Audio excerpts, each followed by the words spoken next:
Third question ఏమి ఇచ్చిండు మనకి అంటే find the centroid of the tetrahedron whose vertices are 2, 3, -4, -3. ఏమన్నాడు? సెంట్రాయిడ్ అన్నాడు కదా, మనకి జస్ట్ సెంట్రాయిడ్ ఫార్ములా రాసుకుంటే అయిపోతుంది. సెంట్రాయిడ్ ఫార్ములా ఏందన్నా అంటే సెంట్రాయిడ్ ఫార్ములా ఏంది? ఇక్కడ ఎన్ని ఉన్నాయి?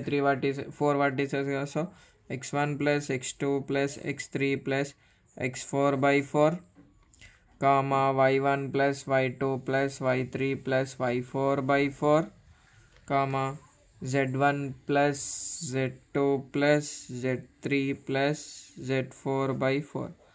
ఒకవేళ ట్రయాంగిల్ తీస్తే 3 వస్తాయి. ఇక్కడ ఎన్ని వర్టిసెస్ ఇస్తారో అన్నిట్లా యాడ్ చేసి డివైడెడ్ బై అన్ని చేసుకుంటూ వచ్చేస్తుంది మనకి ఇక్కడ.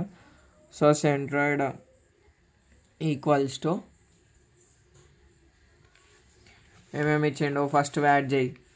2 + × -3 -1 + 3/4 3 + 3 + 3 + 5/4 3 3 4 5.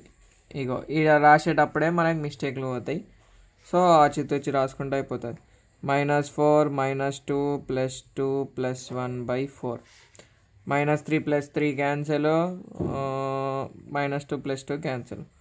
సో సెంట్రాయిడ్ ఈక్వల్స్ టు 2 - 1 ఎంత? 1. పెద్దదానికి ప్లస్ ఉంది కాబట్టి 1/4. 3 + 3 6, 6 + 4 10, 10 + 5 15, 15/4 -4 + 1 -3/4. గింతే ఆన్సర్. ఈ